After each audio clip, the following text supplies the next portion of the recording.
السلام علیکم ورحمۃ اللہ وبرکاتہ۔ اللہ سے دعا کرتے ہیں کہ آپ لوگ خیریت سے ہوں گے۔ سجدہ تلاوت کا صحیح طریقہ اور نیت کیسے کریں، پریکٹیکل اور تعداد کتنی ہے۔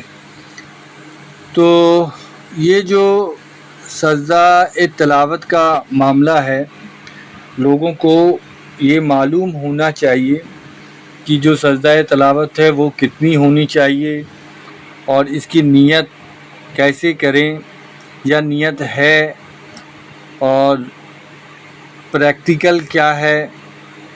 تو وہ ساری چیزیں جو ہے آپ کو اس ویڈیو میں پتہ چلے گا، اور یہ جاننا آپ کے لیے بہت ضروری ہے، کیونکہ انسان کو ہر ایسی چیز جو ہمیں پتہ ہونا چاہیے جو اسلام کے اس میں ہے، اور کوئی چیز اگر ہمیں سامنے سے بتایا جا رہا ہے تو ہم اسے دیکھیں، سمجھیں، اور قرآن اور حدیث کی روشنی میں اس پر عمل کریں، اور اللہ ہم سب کا معاملہ جو ہے آسان کرے۔ اللہ ہم سب کو قرآن اور حدیث کی روشنی میں جو بھی معاملات ہو وہ ہمیں پتہ چلے اور ہم اس پر عمل کریں۔ آمین ثم آمین۔ اے نبی صلی اللہ علیہ وآلہ وسلم، اس کی کوئی بات نہ سنیے، آپ اپنے رب کے حضور سجدہ کیجئے اور اپنے رب کے قریب تر قریب ہوتے چلے جائیے۔ آیت سجدہ ہے، اللہ اکبر۔ اس سجدے میں ماتھا زمین پہ رکھنا شرط نہیں ہے، ٹو باؤ ڈاؤن ہے۔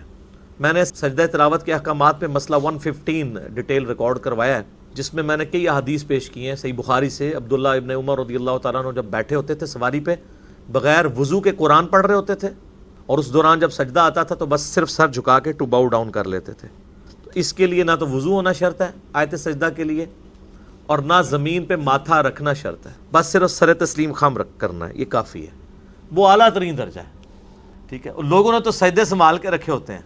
اور میری دادی ماں بھی اکثر پوچھ رہے، میرے تے اینے قرآن ہوئے تے انہوں 14 نظر اینے سجدے نے میں کڈنے نے، او میں جی جتھے بہ کے پڑھ رہے ہوں اتھے کڈ لیا کرو۔ اب بوڑھی عورت جو نماز بھی اشاروں سے پڑھتی ہوں یا کرسی پہ بیٹھ کے، ان کے لیے سجدے کڈنا، سجدے تھلے ہی جا کے کڈ دے رہے۔ حالانکہ یہ کوئی سنت نہیں ہے۔ سنت تو یہ ہے کہ جب آپ بیٹھے ہوئے ہیں تو آپ نے صرف سر جھکانا ہے۔ آیت سجدہ پہ سجدہ یا شکر کا سجدہ بغیر وضو کے ہو سکتا ہے، اور اس پہ قبلہ رخ ہونا بھی شرط نہیں ہے۔ قبلے کی اہتمام کی شرط جو ہے وہ صرف فرض نماز کے لیے۔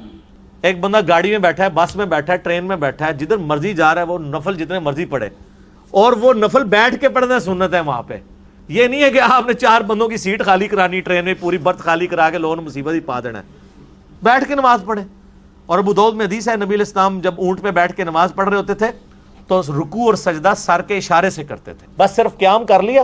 رکوع کے لیے اس میں الفاظ ہیں، رکوع کے لیے تھوڑا جھکتے اور سجدے کے لیے تھوڑا زیادہ، اور خود نہیں، صرف سر کا اشارہ۔ تو یہ آیت سجدہ تھی، اور آپ دیکھیں اس میں نبی علیہ السلام کو حکم دیا جا رہا ہے آپ سجدہ کریں اور اپنے رب کے قریب ہوتے جائیں۔ آیت سجدہ میں آپ جتنی دفعہ آیت تلاوت مرضی کریں، ایک نشست میں سجدہ ایک ہی دفعہ کرنا ہے، اور یہ سجدہ واجب نہیں ہے، سنت ہے۔ اگر کوئی نہیں کرے گا گناہگار نہیں ہوگا۔ بخاری مسلم میں ایسی حدیث ہے صحیح بخاری کے اندر کہ نبی علیہ السلام نے کئی بار آیت سجدہ کی ہے اور اس کے اوپر سجدہ نہیں کیا۔ یہ واجبیت کے درجے میں نہیں ہے، اور قرآن کے 14 سجدے نہیں ہیں، 15 ہیں۔ ویسے ہر قرآن میں 15 لکھے ہوتے ہیں، سورہ حج کے اندر 2 سجدے ہیں، لیکن وہ دوسرے سجدے کے آگے لکھا ہوتا ہے عند الشافعی۔ تو میرا ایک معصومانہ سوال ہے کہ امام شافعی تو پیدا ہوئے ہیں 150 ہجری میں، فوت ہوئے ہیں 204 ہجری میں، پہلے 150 سال کے جو مسلمان تھے ان کے پاس قرآن میں کیا لکھا ہوا تھا؟ ہائے ہائے ہائے۔ اور اگر وہ پہلے 150 سال کے قرآن میں سجدہ نہیں لکھا تھا اور امام شافعی نے آ کے داخل کیا ہے تو پھر قرآن محفوظ کیسے ہے نا؟ ان مسئلہ حل کرو۔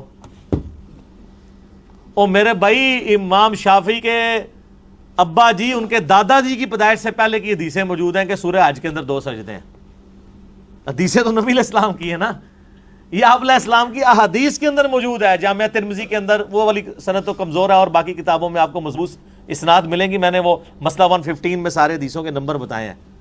یہ تو نبی علیہ السلام نے سورہ حج میں 2 سجدے کیے ہوئے ہیں، تو وہ امام شافعی کا سجدہ نہیں ہے۔ وہ نبی صلی اللہ علیہ وآلہ وسلم نے سجدہ تعلیم فرمایا، اور آپ وہ آیات بھی پڑھ کے دیکھ لینا تو آیات کا اسلوب بھی بتا رہا ہے کہ وہ آیت سجدہ ہے.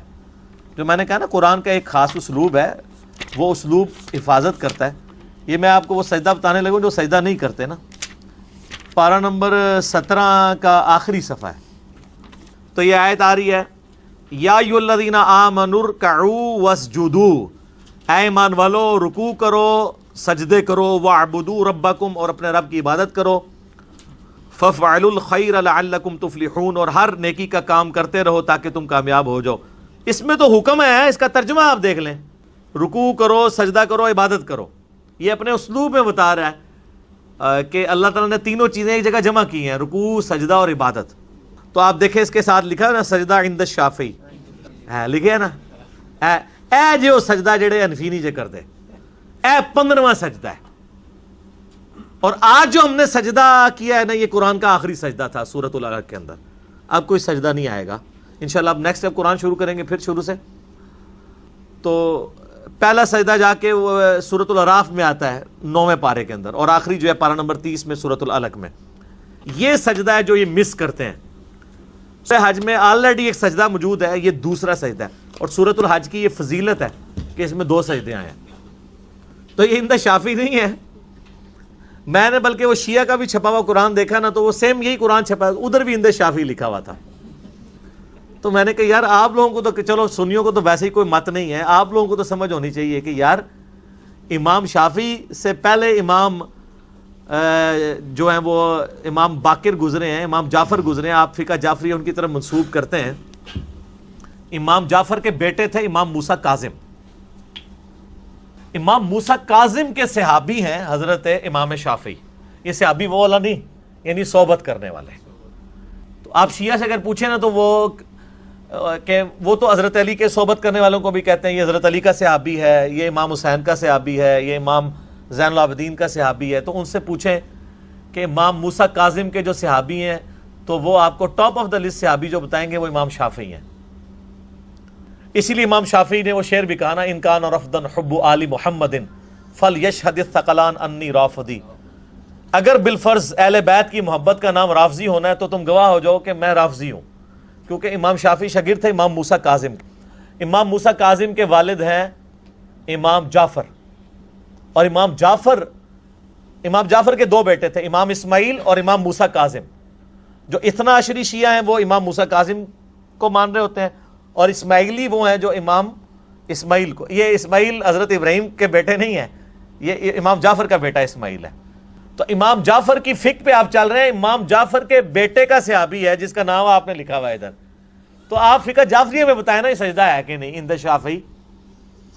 اور اس سے پہلے بھی نبی الاسلام سے ہر چیز کی کہانی چل رہی ہے بھائی جی. اب جب وہ کہانیاں ڈسکور ہوتی ہیں نا، وہ کہتے ہیں یار علی دے پٹھیاں گلاں کرتا. میں پٹھیاں گلاں پٹھے کام تسی پا کے گئے ہو. سبحانک اللہم و بحمدک اشہد ان لا الہ الا انت استغفرک و اتوب الیک وما علینا الا البلاغ المبین. جزاکم اللہ خیرا.